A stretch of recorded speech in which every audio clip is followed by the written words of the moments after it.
Karena dosa saya sudah bahasakan dia seperti racun. Walaupun kita datangkan segentong susu, ya, tadinya itu susu sehat tapi ditaruh setetes racun sudah cukup merusak susu tersebut. Jadi satu dosa kecil cukup membuat sholat kita jadi nggak khusyuk, kita jadi malas baca Quran, kita bahkan tidak bisa sholat malam. Abdullah bin Umar, sahabat Nabi yang mulia berkata radhiyallahu anhum, beliau terkenal dengan sahibut ta'assi.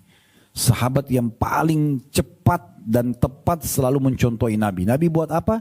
Setelah selesai langsung dia kerjakan. Dan dia konsisten menjaga. Beliau mengatakan, saya pernah berbuat dosa satu kecil saja. Sudah cukup membuatku tidak bisa sholat berjamaah di masjid 1 bulan. Ya.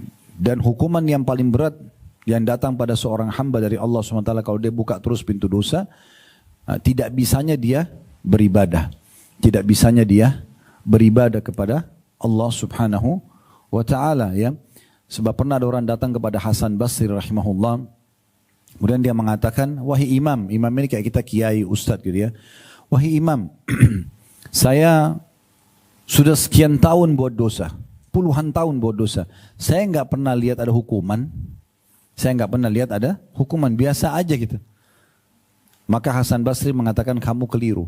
Hukuman Allah telah datang tapi kamu tidak rasakan. Maka orang itu berpikir hukuman itu cuma penyakit, ya apalah yang menyakitkan bagi dia yang biasa manusia alami ya, gangguan orang gitu-gitu. Maka kata Hasan Basri, bukankah selama ini kau tidak bisa menjaga sholat 5 waktumu tepat waktu? Dia bilang iya. Bukankah selama ini kau tidak bisa sholat malam? Dia bilang iya. Bukankah selama ini kau berat untuk baca Quran? Dia bilang iya. Bukankah selama ini kau sulit sekali untuk berzikir? Iya. Bukankah selama ini kau sulit untuk mengingat akhirat, surga, neraka, kematian? Dia bilang iya. Kata Hasan Basri, itulah hukuman terberat Allah dari dosa-dosamu. Kalau hanya sekedar orang kena penyakit, diganggu orang, ini justru mudah untuk kembali kepada Allah. Karena dia terdorong untuk mencari solusi dari masalahnya. Tapi kalau orang terlalaikan dari ibadah, itu tidak ada solusinya, kecuali dia menyadari sendiri. Maka ini hukuman yang paling berat bagi orang-orang yang justru tidak mau bertaubat kepada Allah Subhanahu wa ta'ala.